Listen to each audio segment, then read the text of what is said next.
Gloria a Dios. Gloria a Dios. Bendito sea Dios. Muy bien, hermanos. Dios me los bendiga a todos los que se van a conectar a esta transmisión. Eh, Me siento muy alegre de poderme dirigir a ustedes a través de este medio, esperando de que siempre lo que compartamos pueda llegar, ¿verdad?, en un momento preciso, pueda ser de bendición para la vida de cada uno de ustedes. Sobre todo porque estamos, bueno, en este momento vamos a hablar un tema que está bastante contemporáneo, está sucediendo ahorita en este momento, y qué posición nosotros como cristianos debemos de tomar. Y aquí pues va a ir mi opinión, acompañado obviamente con la palabra del Señor, para ver qué la palabra del Señor tiene para nosotros. Dios le bendiga, hermana Ana Espinosa, Dios me la bendiga, qué gusto poderle saludar, un saludo a mi hermano Mario, Dios me lo bendiga, y a los niños también. Y como no es un día en el cual predicamos, ¿verdad? Formalmente, sino que a veces tenemos, bueno, trato de grabar algunos temas que puedan servir, ser de bendición para la vida de cada uno. Dios bendiga a mi hermana Anaís Galloso, Dios me la bendiga. Un saludo a mi hermano Jesús, un saludo muy grande a la familia, Dios me los bendiga. Y entonces tratamos de grabar algunos temas que puedan ser de bendición para la vida de cada uno de ustedes, hermanos. Así es que espero de que sea de bendición lo que vamos a compartir, sobre todo porque aquí en Estados Unidos, ahorita, pues sobre todo en el área de la bahía, estamos en toque de queda, un poco estricto debido a las protestas que han habido. Yo creo que la mayoría ya sabe lo que está sucediendo alrededor de nosotros. Eh, y pues tenemos que abordar estos temas como cristianos para saber qué tenemos que hacer. Ahora, este día yo compartía un video, ¿verdad?, en las redes sociales, y como las redes sociales ahora son el método principal de comunicación, a algunos pues les disgustó, y a otras personas pues me cuestionaron pues que por qué y cuál era mi posición en cuanto a estas rebeliones y a la muerte de este hombre que ha desatado tanta controversia y tanta rebelión, ¿verdad?, en todo Estados Unidos. Cuál es nuestra posición como cristianos y qué debemos hacer. Dios bendiga a mi hermana Hortensia. Dios bendiga a los que están saludando, y dicho sea de paso, si ya hay algunos conectados, ¿cuál es su posición? ¿Qué cree usted que nosotros debemos de hacer ante las protestas? Porque hablando de protestas, no estamos hablando solamente de las protestas que están habiendo, marchando en contra de verdad de la criminalidad y de abuso de autoridad de parte de la policía, sino también de que han habido momentos, y esto lo hablamos el otro día con mi esposa en una grabación, han habido momentos donde los mismos cristianos están rebelándose, pidiendo, o se rebelaron en un momento pidiendo de que las iglesias se abrieran. Y la pregunta fue si eso era correcto que nosotros hiciéramos como cristianos. Y bueno, dimos nuestro punto de vista. Pero ¿qué piensa usted, hermano, si nosotros qué posición deberíamos de tomar nosotros ante todas estas protestas, sobre todo a mis hermanos que viven acá en Estados Unidos? Espero de que la respuesta que vamos a dar ahorita pueda ser de bendición para cada uno de ustedes. No sé si ya saludé a mi hermana Hortensia, Dios me la bendiga. Un saludo a mi hermano Jesús, a mi hermana María también, María Núñez, Dios me la bendiga, hermana. Qué gusto poderles saludar, aunque sea a través de este medio, podemos estar un poquito conectados, hermanos. Espero de que sea de bendición. Bien, para poder contestar esta pregunta, pienso yo de que tenemos que abordar diferentes otros puntos. En primer lugar, eh, quiero decirles de que obviamente nosotros como cristianos no apoyamos en ninguna manera lo que sucedió, la criminalidad, la manera en la que murió este hombre afroamericano en manos de la policía. Creo que fue en Minnesota. No sé muy bien, honestamente, pero fue algo muy trágico, muy terrible. Y eso fue, vamos a decirlo, como la gota que rebalsó la copa en cuanto a todas estas protestas, ¿verdad?, que han estado habiendo. Entonces, yo siento, hermanos, de que obviamente eso no es correcto, no, ningún cristiano lo apoyaría, pero ¿qué podemos hacer nosotros como cristianos ante situaciones como estas en las que nosotros vemos de lejos y vemos injusticia, y obviamente que es algo indignante? Uno quisiera hacer algo, pero déjeme decirle que en la Biblia hubieron personas que se indignaron ante lo que vieron, se indignaron. Es decir, ellos vieron la injusticia expandiéndose, y la vieron con sus propios ojos y ellos se indignaron. Pero ¿qué hicieron ellos? Eso es lo que vamos a hablar ahorita. ¿Qué hicieron ellos? ¿De qué manera ellos abordaron los temas de la injusticia? ¿De qué manera se ve la injusticia reflejada en las páginas de la Biblia y cómo los creyentes, la gente de fe, la gente creyente en Dios, actuó en un momento de rebelión, de injusticia, donde las cosas no iban quizás como ellos hubieran deseado, como están sucediendo ahorita? ¿Qué sucedió? ¿Qué hicieron ellos? Y yo quisiera que si usted tiene un punto de vista, pues puede escribirlo donde está viendo este video. Yo sé que algunas personas quizás ya tienen un punto de vista muy bien trazado, ¿verdad? Vamos a ver en esta hora qué es lo que nosotros como cristianos tenemos que hacer. Muy bien. Ahora, otra cosa que quisiera decir antes de entrar en el punto principal es de que la respuesta de la gente es simplemente el síntoma de una generación convulsionada. Es decir, si usted ve, por ejemplo, en países centroamericanos o suramericanos, donde ya la gente quema a los ladrones, a los violadores, los mata, ya no deja ni que la policía actúe, eso es como un fruto, un síntoma de que la gente ya no soporta la injusticia, de que los pueblos ya no soportan la injusticia. Y es ahí donde ellos toman la justicia por mano propia, de esa manera lo llaman. Y algunas personas cristianas apoyan ese tipo de cosas que la gente hace, ¿no? Y en este momento hay personas que apoyan las cosas que la gente está haciendo, las protestas, y bueno, tantas cosas, ¿no? Pero lo que sí quisiera decir es de que esta respuesta que ha tenido Estados Unidos, la gente de Estados Unidos, sobre todo en su mayor parte la gente joven de Estados Unidos, es la respuesta de una generación que está lejos de Dios. Y tenemos que verlo de esa manera porque esta es la generación de la rebelión. Esta es la generación insatisfecha, la generación deprimida, la generación triste, la generación que es ingobernable, una generación de rebelión que no se ve solamente en el gobierno, porque no estoy hablando en su mayoría a gente que no conoce a Dios, sino que yo sé que los que van a ver este video y los que están viendo en este momento este video, esta transmisión, sé que son cristianos. Y el problema del mundo cristiano de nuestros días es de que es casi ingobernable. Y yo quisiera meterme en este puntito acá. Para usted que tiene el tiempo, está viendo este video, yo me recuerdo, bueno, le voy a exponer un poquito de la manera que yo crecí dentro del mundo cristiano. ¿Qué le parece? Yo crecí dentro de un mundo cristiano donde si nosotros practicáramos el cristianismo de la manera metódica que se practicaba antes, sería demasiado extremo para muchas personas, casi insoportable. ¿Por qué?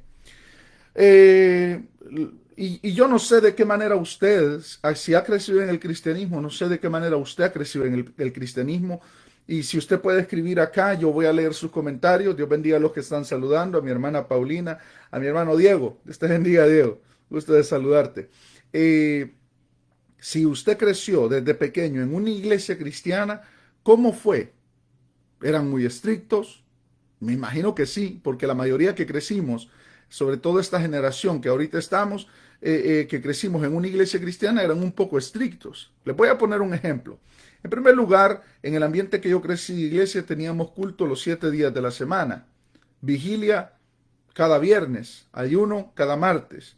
Encima de todo esto, de este mundo cristiano tan apegado a la iglesia, a los cultos, la persona era muy sujeta a su pastor, es decir, si sucedía algo le tenía, o si quería salir de viaje o hacer algo, tenía que conversarlo con su pastor. Si el pastor le decía no vaya, el miembro no iba. si nosotros lo traemos a nuestros días, es muy difícil. Yo siento que si nosotros quisiéramos volver a ese sistema de antes, en nuestros días, no sé, quizás nos pasara como las de Moisés a nosotros los pastores, buscaran apedrearnos. Dios bendiga, Dios bendiga a mi hermano Mauro, saludos hasta Uruguay. Dios me lo bendiga, mi hermano. Qué gusto que está en esta transmisión. Espero que se quede hasta el final. ¿Cómo fue la manera que usted conoció la iglesia. Yo sé que hay una generación que ha conocido una iglesia ya en estos días, pero en nuestros días, cuando nosotros estábamos pequeños, aún la disciplina, la gente que se le aplicaba disciplina, era gente que tenía que estar todos los días de culto, sentarse en una banca de atrás. Yo sé que los que están oyendo esto, a algunos les va a parecer muy extraño, pero es que así era. Y el asunto es de que nosotros nos sometíamos. Le ponían 6 meses de disciplina, ahí estaba, ahí tenía que estar. Si faltaba, si ya se hubieran salido, dice mi hermana Verónica. Si faltaba un día, un culto, mientras estaba en disciplina, disciplina era cuando una persona cometía una falta, cualquier tipo de pecado, y se le privaba de cualquier privilegio hasta de participar en lo más mínimo dentro de la iglesia. Esa persona estaba sentada en la banca de atrás y tenía que llegar a todos los cultos, y si faltaba un culto se le extendía la disciplina, era bien estricto. Entonces, ese tiempo, estoy hablando acerca de ese tiempo comparado con los tiempos de hoy. Ahora, si nosotros nos vamos a este tiempo, hermanos, nosotros nos quedaríamos asustados, algunos se quedarían asustados de los que han aceptado aquí en Estados Unidos a Cristo, de la manera que se vive el Evangelio, y aún así, la gente, a nosotros aquí en San José, California, tenemos 4 días a la semana servicio y actividades extra también, enseñanza viernes y diferentes otras cosas. Hay uno día sábado y hay personas que lo hayan muy tupido, muy pesado. Y yo digo, Dios mío, si las personas vieran de la manera que el evangelio se practicaba en mi niñez, en tiempo atrás, se quedarían asustados, no pudieran sobrellevarlo. Pero el asunto es de que pienso de que la generación que ahora está viviendo es el evangelio, hablando de los cristianos.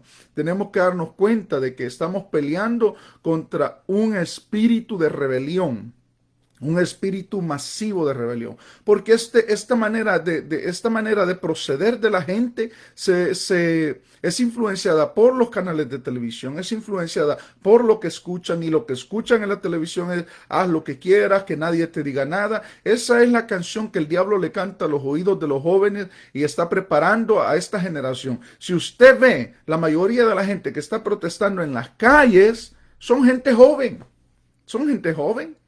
Yo no digo que no hayan adultos mayores ahí, algunos pocos los hay, pero en su mayoría es gente joven, gente convulsionada, gente que está como una soda batida que en su rebelión. Y por eso les digo, esto que ha sucedido de la muerte de este hombre afroamericano, si no me equivoco, su nombre es George Floyd. Este hombre que murió en manos de la policía fue la gota que rebalsó la copa, y bueno, ahora todo, hermanos, se salió de control aquí en Estados Unidos. Gloria a Dios. Dios bendiga a los que están saludando. Dios bendiga a mi hermana Esperanza Orellana, Dios me la bendiga. Mi hermana Sara González hasta New York, Dios me los bendiga. Muy bien, en este tipo de grabaciones, como no son predicaciones estrictas, me gusta estar leyendo los comentarios y sobre todo, ¿verdad? Ver si está pegado al tema que estamos hablando para poder contestar cualquier pregunta o poder tomar en cuenta ese comentario para ver si estamos, ¿verdad?, en la misma página. Muy bien. Mi hermano Diego está relatando exactamente lo que era la disciplina. Así era. Hola, pastor, primera vez que lo miro, no sé dónde es, pero lo importante es que, y así como usted lo dice, antes había celo por la casa de Dios, había reverencia, había solemnidad cuando se entraba en la casa de Dios, cosa que ahora no se ve.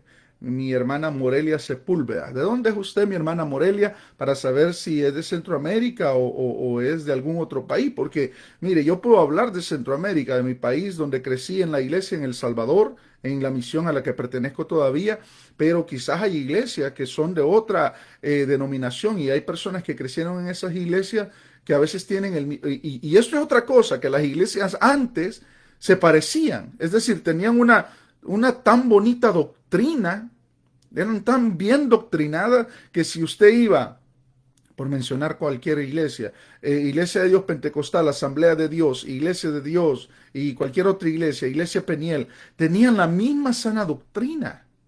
Y ahora usted va a una iglesia, tiene humo, luces, la discoteca, y va a otra iglesia y hacen el trencito, y después va a otra iglesia y bailarines. Entonces cada iglesia ahora ha tomado como un rumbo diferente. Pero una de las características de nuestra época es que es la época de la rebelión, donde la gente se está rebelando. Y esto es una cosa que se está manifestando ahora a las calles.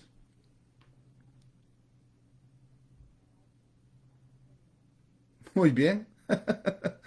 Dios bendiga a mi hermano Mauro Céspedes. Bien, quisiera entrar a lo que es la palabra del Señor y la postura que la gente de Dios tomó ante la injusticia. ¿Y sabe con quién vamos a hablar hoy? ¿A quién vamos a escuchar hoy de la palabra del Señor para que nos diga de qué manera vio él las cosas? Porque está reflejado en la palabra del Señor. Mi hermana Morelia Sepúlveda es de Neuquén, Neuquén capital, Argentina. Dios me la bendiga, hermana, hasta Argentina. Y qué bueno, allá en Argentina han salido grandes siervos del Señor, igual que en muchas partes del mundo, conocidos mundialmente. Y sí, en estos últimos 20 años la iglesia ha tomado un rumbo junto con la misma sociedad de rebelión. Y la rebelión, déjeme decirle, de entrada, para aquellos que piensan de que voy a incitar a salir a marchar el día de mañana, la rebelión es totalmente en contra de los principios bíblicos. Nunca Dios apoyará una rebelión, jamás. Porque el primer rebelde fue Lucifer. Y aquí es donde quizás algunos se van a desconectar, otros van a escribir mensajes como lo que me escribieron ahora en la mañana, que mensajes feos, ¿no?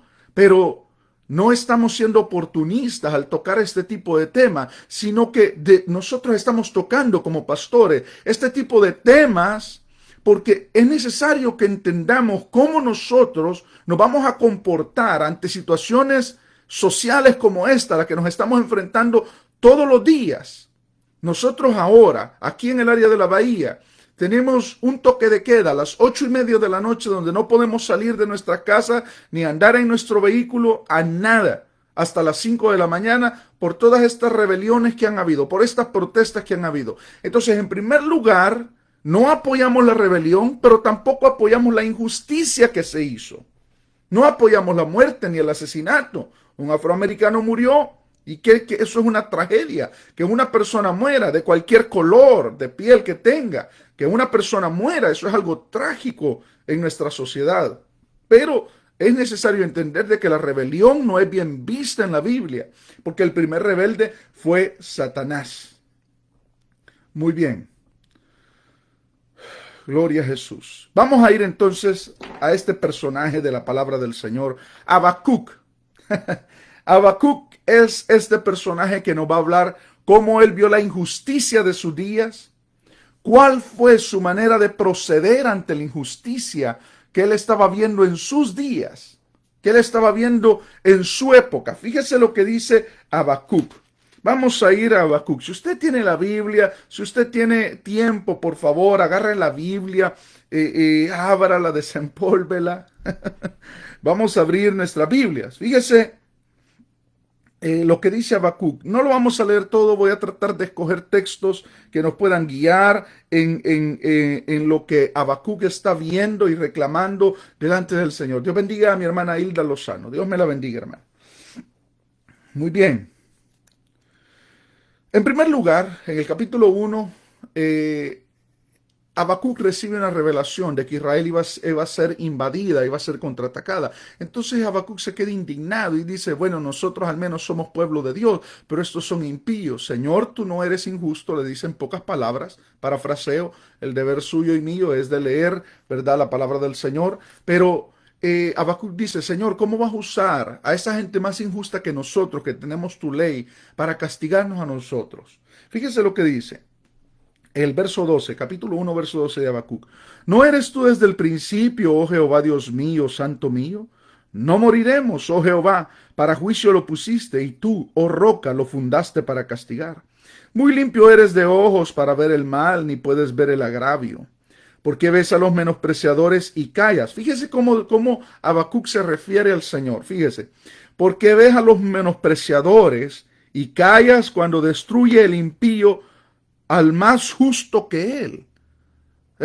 Habacuc le está diciendo al Señor, Señor, ¿por qué te quedas callado? Cuando vemos que otro está torturando, matando, poniéndole la rodilla en el cuello a otro, ¿por qué callas ante eso? Y haces que sean los hombres como los peces del mar, como reptiles que no tienen quien los gobierne. Fíjese Dios mío, fíjese lo que está diciendo este hombre a Dios. Está hablando a Dios de una manera que él está indignado con la injusticia que él ve a su alrededor y pareciera como que Dios no dice nada. Se quedó callado el Señor.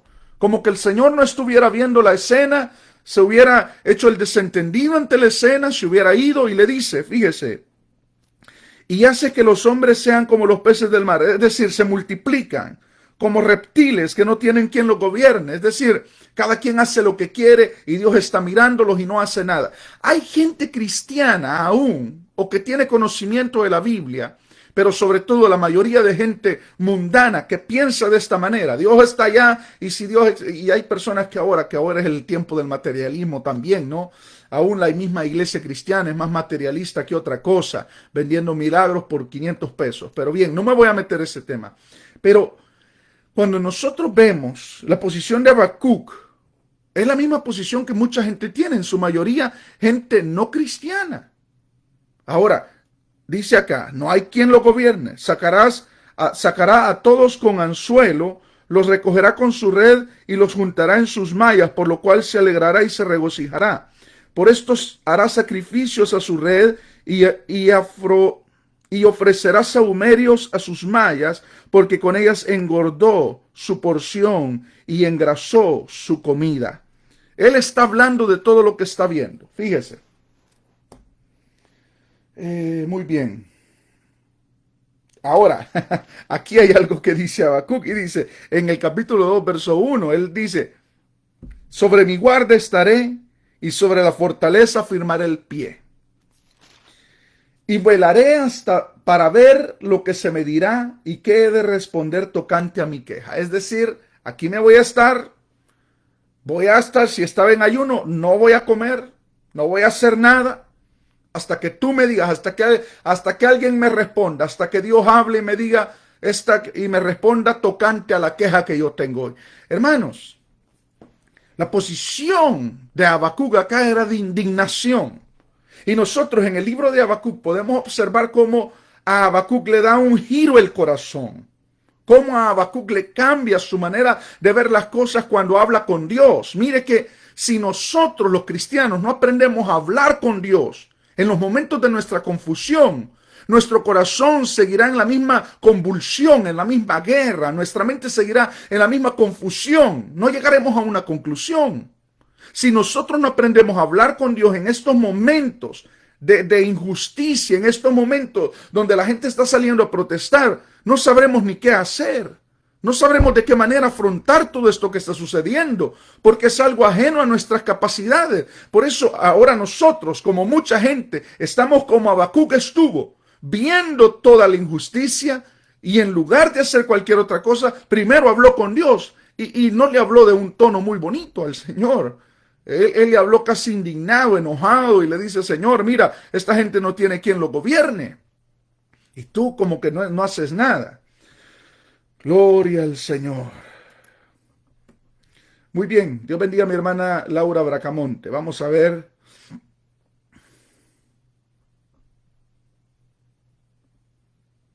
Muy bien, Dios lo bendiga, pastor. La rebelión no es la firma de designar lo que está, no es la forma de designar lo que está pasando, es cansancio de abusos y la forma de hacer visible lo injusto, que todos se esconden. Si alguien hubiera defendido antes los derechos de los oprimidos, no hubiera sucedido esto. Dios lo bendiga. Dios la bendiga hasta Argentina, mi hermana. Y es la verdad. Bien, es lo que estábamos hablando al principio. La gente está cansada, por eso hay algunos países que hasta mata con sus propias manos a los abusadores, a los asesinos, a los ladrones. Pero, ¿cuál es la posición de nosotros como cristianos? ¿Saltamos cuando se le da la pena de muerte a alguien? Y en esto tenemos que entender algo, hermanos, de que el asesino es un títere del diablo. Al final, nosotros como cristianos entendemos de que los asesinos solamente son títeres del diablo, que ni siquiera ellos terminan bien, porque este hombre que mató a este afroamericano lo van a condenar, probablemente lo metan de por vida a la cárcel, que es lo que la justicia demanda, y el pueblo también lo demanda, pero al final él estará también muriendo. Entonces, si nosotros nos vamos a la realidad de las cosas, es que una vida sin Cristo es un alma perdida, un títere del diablo en esta tierra, y al final se irán a una eternidad de perdición. Es decir, si nosotros vemos el fin del pecador, es digno de lástima, por muy malo que sea. Porque la maldad del ser humano es inflamada por los demonios, es instigada por Satanás. Es decir, todo ser humano lejos de Dios es como una bestia irracional en algún momento determinado de su vida, porque todo pecado demanda una gota de ateísmo. Es decir, cuando un ser humano peca, hace de lado a Dios para pecar. Entonces todo ser humano lejos de Dios se vuelve de esa manera. Todo ser humano lejos de Dios es digno de lástima. Tanto ese hombre que murió es una cosa lamentable, pero el policía que lo mató ya sin uniforme, ya ahora con ropa de prisionero, también es algo lamentable. Morirá sin Cristo. Entonces, tanto el que murió necesitaba del Señor, si es que no lo tenía, tanto como el que lo mató. Es algo trágico, es esta paradoja del ser humano lejos de Dios, que está como en un laberinto.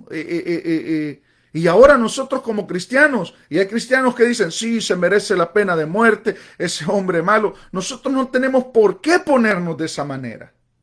Lo primero que nosotros tenemos que entender es de que nosotros como cristianos tenemos que llegar a meditar y a reflexionar de todas estas cosas y en primer lugar a hablar con Dios. Este es un tiempo donde la iglesia ha perdido el enfoque de lo que es. La iglesia no es una fundación no lucrativa, no es una institución que levantó el gobierno de Estados Unidos. La iglesia no es la iglesia. Todos los títulos que le quieran poner, pero la iglesia es el cuerpo de Cristo. En primer lugar, la iglesia es el grupo de gente redimida y lavada con la sangre de Cristo. La gente que está en este cuerpo, nosotros los cristianos, solamente luchamos contra lo que no se ve y señalamos el error cuando lo vemos, así como Juan el Bautista señalaba el error de Herodes, pero nunca arremetió contra Herodes. Nosotros somos los cristianos que señalamos lo que está mal, lo que es injusto. La muerte de ese hombre aquí en Estados Unidos fue injusto. Claro que sí lo fue. Pero no por eso yo me voy a ir a las calles con carteles diciendo I can breathe. No podemos, como cristianos no podemos. Pero ¿sabe qué sí podemos? Orar. Eso sí podemos. ¿Y sabe por qué la gente no haya viable la oración? Porque ahora en este tiempo la gente ya no tiene fe en la oración. La misma iglesia de Cristo ya no tiene fe en el poder que hay en la oración. Si nosotros supiéramos el poder que hay en la oración, si nosotros supiéramos el poder que hay en la oración, oráramos más y habláramos menos. Eso es lo que hiciéramos. Con la oración, Elías cerró el cielo por 3 años y medio para que no lloviera. Con la oración de un hombre. Con la oración, Josué detuvo con su oración el sol y la luna. Con la oración, la boca de los leones se cerró cuando Daniel fue echado en el foso de los leones. Con la oración y la fe, amados hermanos, aquellos hombres cayeron en el horno de fuego y no se quemaron. Muy bien.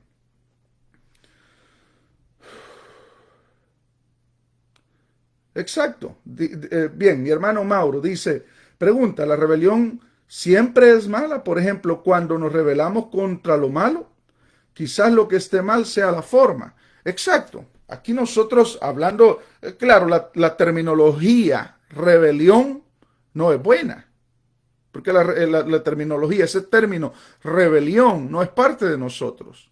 Nosotros sí no practicamos lo malo, no hacemos lo malo. Si alguien me dice, pastor, entonces, ¿qué hago? Me siento indignado contra lo que este hombre hizo, que mató a ese afroamericano, y mire todas las protestas que se han levantado. ¿Qué hago, pastor? Ore. ¿Cuánto ha orado por lo que siente? Si usted realmente se siente indignado por lo que está pasando. Si usted se siente indignado por un presidente, sea de Estados Unidos o de cualquier nación, ¿cuánto ha orado? ¿Cuánto hemos orado nosotros ante esa situación?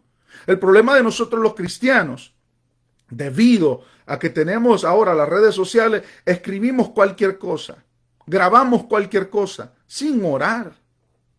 Y lo primero que nosotros tenemos que hacer como cristianos ante situaciones como esta es lo que hizo Habacuc.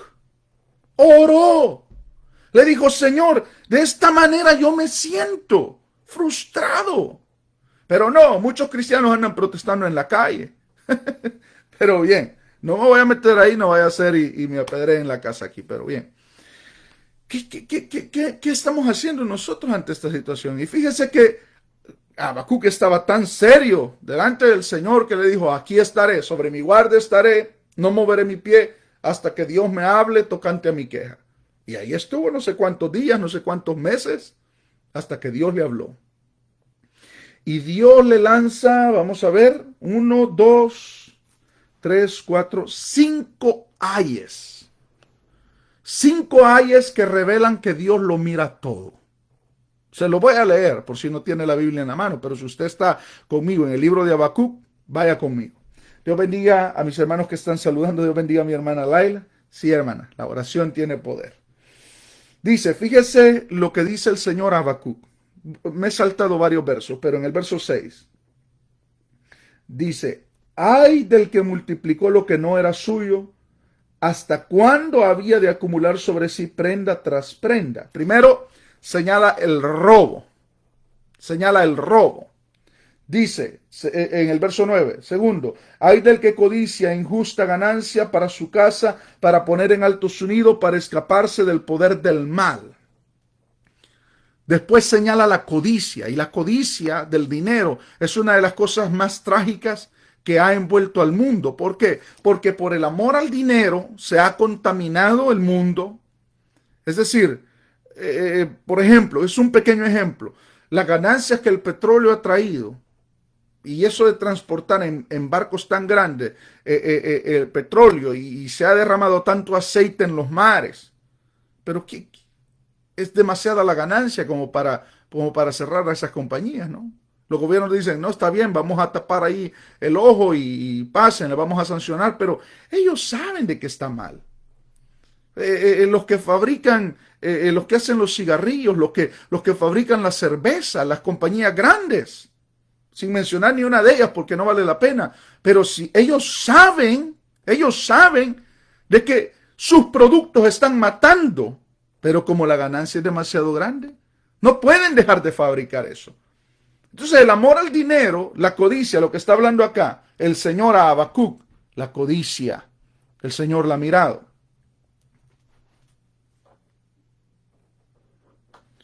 Muy bien. Verso 12. Hay del que edifica la ciudad con sangre, del que funda una ciudad con iniquidad. Fíjese, estos son señalamientos que el Señor le hace a Habacuc como diciendo, yo estoy viendo eso. Ay de ellos, ay de ellos. Ay del que da beber a su prójimo, ay de ti que le acercas tu hiel y le embriagas para mirar su desnudez. Ahora se mete el Señor a hablar no solamente de las cosas que pueden contaminar países enteros, sino de las cosas íntimas, personales. Y el último, ay del que dice al palo, despiértate, y a la piedra muda, levántate. El Señor lanza otro ay para los idólatras y para aquellas personas que se aprovechan y hacen maldades, hablando de depravaciones sexuales. Muy bien. Dice mi hermano, ¿qué tal si salimos pacíficamente? Yo no recomendaría que nosotros como cristianos nos saliéramos a manifestar. Mejor oremos, porque la oración tiene más poder que salir a manifestarse, aunque sea pacíficamente. Porque aunque nosotros nos manifestemos, le voy a poner un ejemplo. Yo no sé si mi hermano vive acá o vive lejos de acá, Pero si yo salgo a manifestarme ahorita, soy tan culpable aquí en el área de la bahía como aquellos que han roto cristales y han robado las tiendas. Soy tan culpable. La policía no ve diferencia entre los que se salen a manifestar. No ve diferencia. No dicen, oh, esos no andan haciendo nada, ellos son pacíficos. Ellos no están viendo diferencia. Ahora todo el que sale está rompiendo la ley. Nadie ahorita, la policía ha prohibido manifestarse a los que vivimos sobre todo en el área de la bahía. Entonces una de las cosas que nosotros tenemos que entender es de que ahorita el cristiano, por más que quisiera hacer eso, no puede. Yo como pastor personalmente no lo recomiendo, no sé si hay algún pastor que recomendara ese tipo de actitudes, pero yo no lo recomiendo, nunca lo voy a recomendar y siempre le aseguro, mi hermano, le aseguro, hermana, que la oración tiene tanto poder que puede hacer más que salir a protestar. Puede hacer mucho más la oración. Entonces, una de las cosas, Dios bendiga a mi hermana Damaris hasta El Salvador. Dios me la bendiga, hermana. Muy bien. ¿Por qué nosotros no tomamos como recurso principal como cristianos la oración ante las situaciones que vemos? Porque la gente ha perdido la fe en la oración. El Señor Jesucristo dijo unas palabras, no me recuerdo si es en Lucas capítulo 18, pero el Señor ponía un ejemplo de una mujer que llegaba a tocar la puerta a aquel hombre injusto, aquel juez injusto, y todos los días, juez, hágame justicia.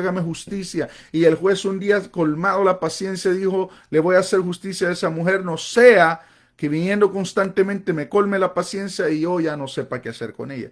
Entonces, el Señor dice, esta parábola les he dicho para que ustedes sepan que deben orar y persistir en la oración. Si este hombre que no temía a Dios, no temía a hombre, un juez injusto, en fin, le respondió a esa mujer, ¿cuánto más vuestro Padre que bueno se tardará en responderles? Pero ahora el Señor dijo algo más, pero cuando el Hijo del Hombre venga, hallará fe en la tierra. Porque la fe es la gasolina de la oración. Es la que impulsa la oración. Si usted ora es porque tiene fe. Si usted le pide al Señor es porque tiene fe. Usted está clamando a Dios porque tiene fe. Está orando porque tiene fe. Entonces, una de las cosas que nosotros como cristianos hemos dejado de lado es la oración ante todas estas situaciones. Lo que recomiendo yo como pastor es, en primer lugar, aprendamos a orar. Aprendamos a tener fe en la oración y utilicémosla. Número 2, tenemos el deber de señalar lo erróneo e ir en contra de ello. ¿Fue errado lo que sucedió? Sí fue algo errado. No tenía que morir ese hombre.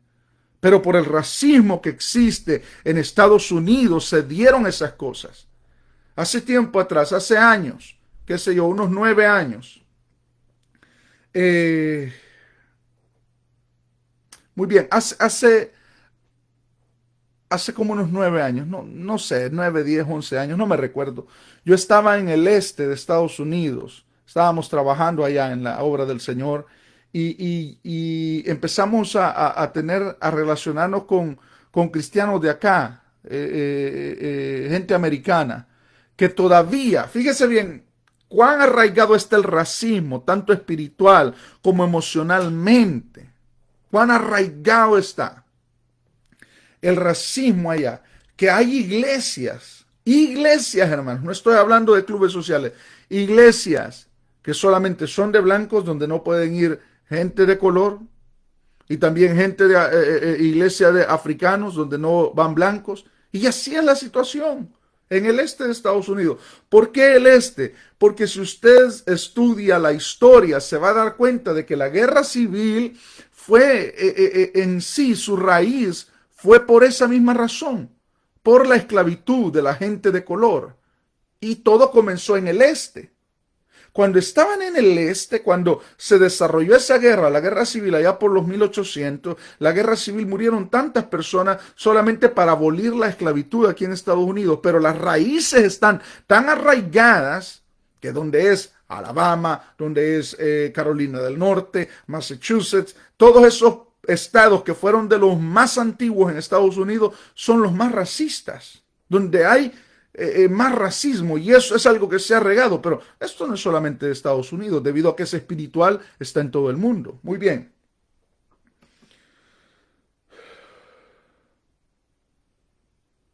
Muy bien, sí, sí, mi hermano Mauro, tiene razón. Dice mi hermano Mauro que en su país salieron a protestar en contra del aborto, salieron en contra del aborto, aunque la situación acá, dice, es otra cosa, y es la verdad. La situación acá ahorita es una cosa muy seria. El aborto, que es una cosa atentando contra la vida. Bien, no sé de dónde es mi hermano Mauro, si me pudiera poner, si es de Sudamérica. Creo que en Argentina se dio, y fue tan plausible la acción de la iglesia en Argentina en contra de la legalización del aborto, que yo me quedé sorprendido. Muy bien. Así es, las 13 colonias, es decir, los 13 primeros estados que se fundaron allá en el este de Estados Unidos, que se le llama hasta el día de hoy New England, Nueva Inglaterra, porque los ingleses fueron los que llegaron ahí. Pero bien, está tan arraigado el racismo de que son estados muy racistas. Ahora, hay que entender algo, y esto Habacuc lo entendió después de hablar con Dios. Todo llegará a un fin. Todo esto que vemos, hermanos, estas rebeliones, estas protestas llegarán a un fin. El comunismo tendrá un fin, el capitalismo tendrá un fin, ya no habrán republicanos, ya no habrán demócratas. Todo esto se acabará. Porque un día el juez se sentará en su trono para juzgar la tierra. Y esto tiene un proceso, y ya estamos llegando a ver el colapso económico, el colapso de esta red de estructura social que se está desintegrando, y el Señor viene pronto. Mi hermano Mauro es de Uruguay. Dios me lo bendiga hasta Uruguay, mi hermano. Gracias por estar compartiendo con nosotros. He leído todos sus comentarios. Ahora, tenemos que entender lo que Habacuc entendió después de todo esto.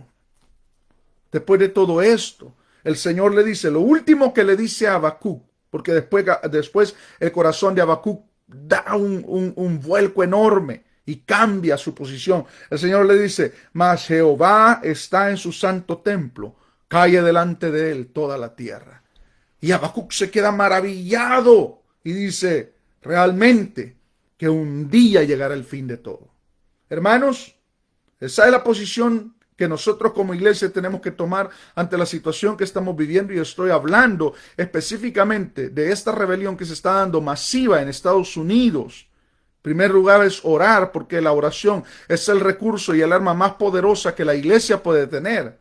Señalar, sí, tenemos que señalar lo que está errado, lo que no está bien, lo injusto, e ir en contra de ello. Pero la rebelión no es algo que pertenece a la iglesia, es ajeno a la iglesia, no es parte de la naturaleza de la iglesia. La iglesia tiene una manera de pelear diferente. En ningún momento Pedro llamó a la iglesia. Muy bien, en ningún momento Pedro, los apóstoles llamaron a la iglesia a salir a protestar o a salir a hacer cualquier cosa. No, no, no. Ellos fueron llenos del Espíritu Santo y lo buscaron siempre, y el Espíritu Santo lo dirigió en su momento a seguir predicando, aun cuando el gobierno los quería callar para que predicara. Muy bien. Mi hermano dice, estas protestas de ahorita tienen que ver con el orden mundial. Sí, lo creo.